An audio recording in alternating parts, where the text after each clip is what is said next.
The biblical truth about the seven seals in the book of Revelation. It is out of the need of so many people believing in what isn't written in the book of Revelation that I produced this video. This video covers in detail the opening or loosening of the seven seals and what they actually mean.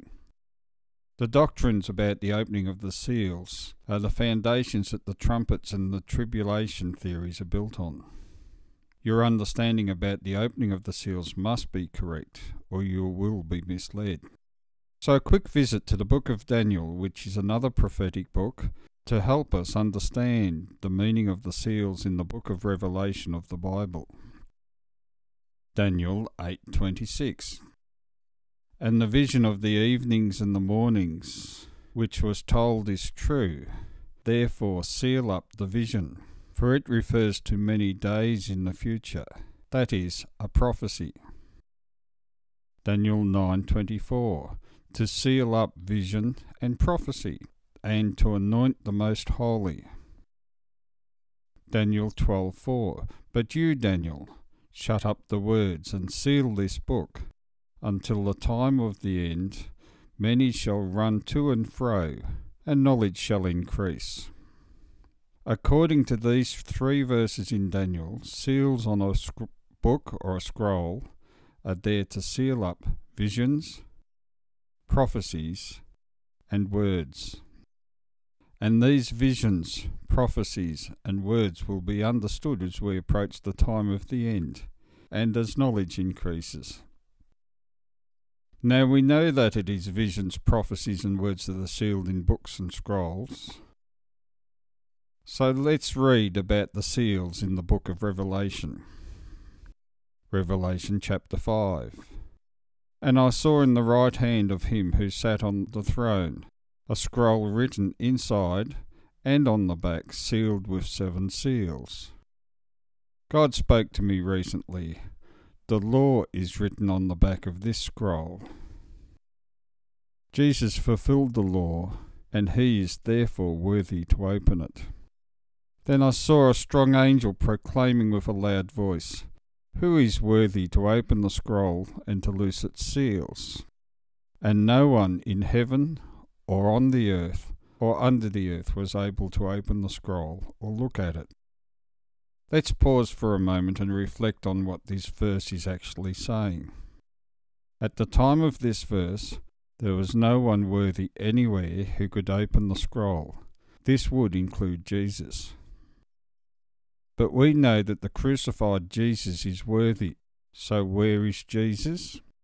Has Jesus been hiding for nearly 2,000 years? Or has he not yet completed his earthly mission and ascended to heaven? There is no other choice than Jesus has not yet ascended to heaven after his crucifixion. So I wept much, because no one was found worthy to open and read the scroll or look at it. But one of the elders said to me, Do not weep. Behold, the Lion of the tribe of Judah, the Root of David, has prevailed to open the scroll and to loose its seven seals. Jesus, the Lion of Judah, has prevailed and completed his mission on earth. And I looked, and behold, in the midst of the throne and of the four living creatures, and in the midst of the elders stood a lamb, as though it had been slain, having 7 horns and 7 eyes, which are the 7 spirits of God sent out into all the earth. Jesus has now appeared in heaven, and it is interesting to note that he is not yet seated at the right hand of the Father. Then he came and took the scroll out of the right hand of him who sat on the throne. According to this chapter and verse, the first thing that Jesus did after his appearance in heaven was to take the scroll out of the hand of Father God.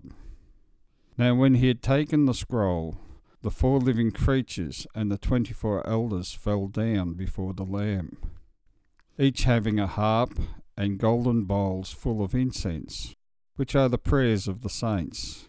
And they sang a new song, saying, You are worthy to take the scroll, and to open its seals, for you were slain.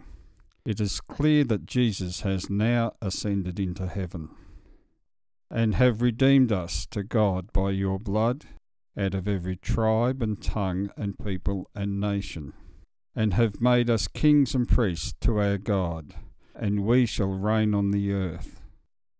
Then I looked, and I heard the voice of many angels around the throne, the living creatures and the elders, and the number of them was 10,000 times 10,000, and thousands of thousands, saying with a loud voice, Worthy is the Lamb who was slain, to receive power and riches and wisdom, and strength and honour, and glory and blessings. And every creature which is in heaven, and on the earth, and under the earth, and such as are in the sea, and all that are in them, I heard saying, Blessing and honour, and glory and power, to him who sits on the throne, and to the Lamb for ever and ever. Then the 4 living creatures said, Amen. And the 24 elders fell down and worshipped him, who lives for ever and ever. Revelation chapter 6. First seal prophecy. Spirit of AntiChrist. Now I saw when the Lamb opened one of the seals, and I heard one of the 4 living creatures saying with a voice like thunder, Come and see. And I looked, and behold a white horse, and he who sat on it had a bow, and a crown was given to him, and he went out conquering and to conquer. This isn't Jesus, as Jesus has a sword, not a bow. Matthew 24:5. For many will come in my name, saying, I am the Christ, and will deceive many. 1 John 4:3. And this is the spirit of Antichrist, who you have heard is coming, and is now already in the world. Genesis 10:9. Like Nimrod the mighty hunter before the Lord, and the beginning of his kingdom was Babel. Second seal prophecy. Spirit of war. When he opened the second seal, I heard the second living creature saying, Come and see. And another horse, fiery red, went out, and it was granted to the one who sat on it to take peace from the earth, and that people should kill one another, and there was given to him a great sword. Matthew 24:6. And you'll hear of wars and rumours of wars. See that you are not troubled. Third seal prophecy. Spirit of commerce. When he opened the third seal, I heard the third living creature say, Come and see. So I looked, and behold, a black horse, and he who sat on it had a pair of scales in his hand. And I heard a voice in the midst of the 4 living creatures saying, A quart of wheat for a denarius, and 3 quarts of barley for a denarius, and do not harm the oil and the wine. I asked Jesus what the rider and black horse represented, thinking that it was capitalism, but I was surprised to hear Jesus say commerce. This was confirmed for me as I looked into my concordance into the Greek word for oil, eleon, which means olive oil. One of its definitions is mentioned among articles of commerce. Re a quart of wheat for a denarius. A quart of wheat is just enough to feed a person for a day, and a denarius is worth a day's wages.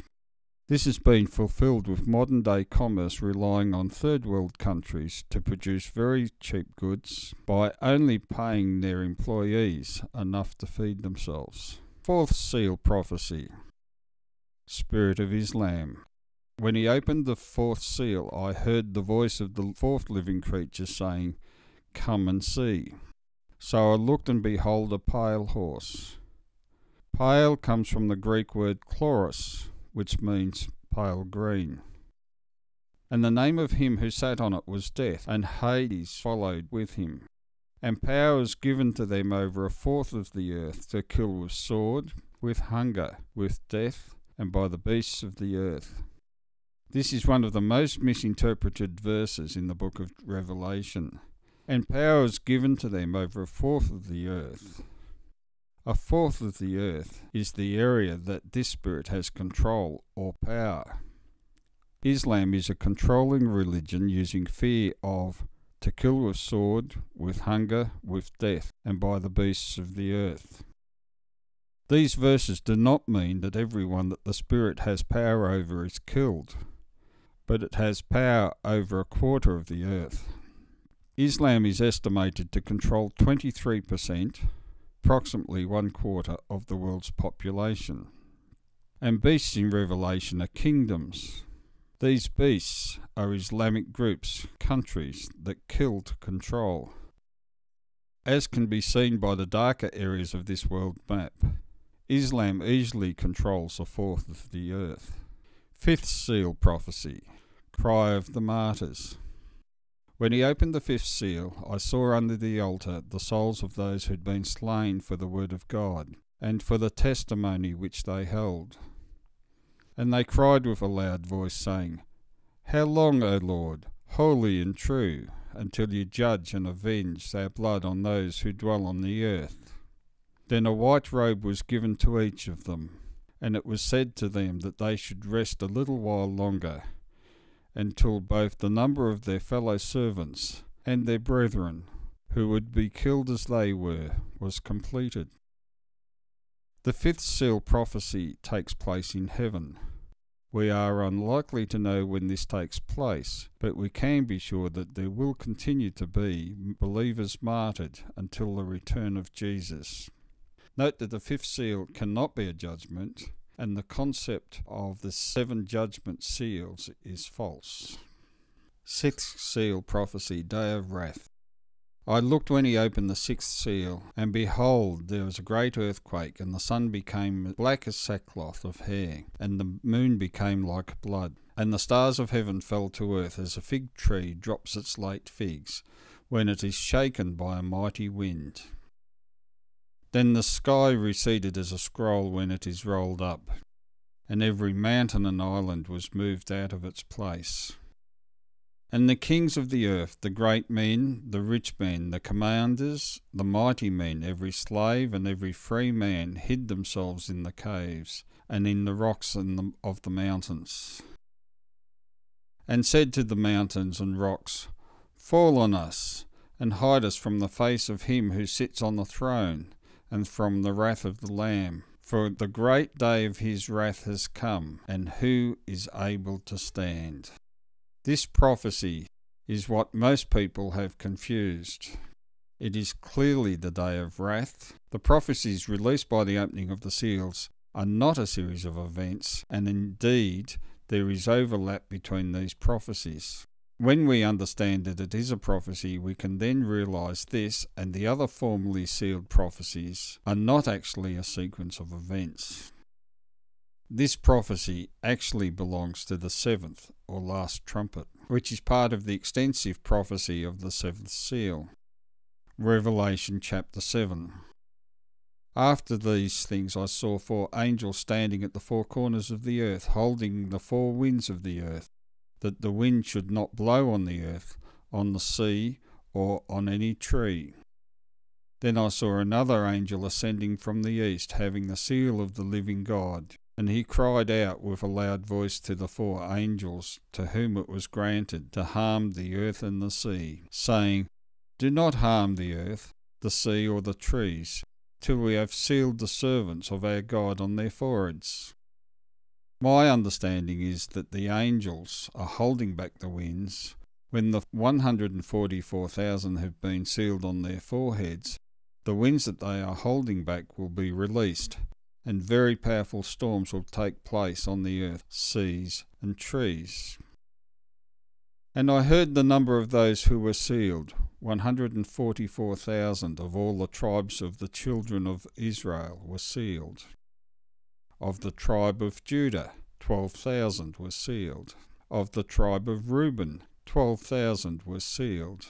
Of the tribe of Gad, 12,000 were sealed.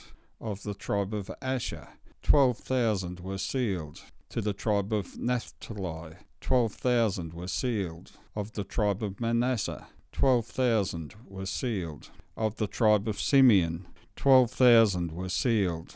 Of the tribe of Levi, 12,000 were sealed. Of the tribe of Issachar, 12,000 were sealed. Of the tribe of Zebulun, 12,000 were sealed. Of the tribe of Joseph, 12,000 were sealed. Of the tribe of Benjamin, 12,000 were sealed.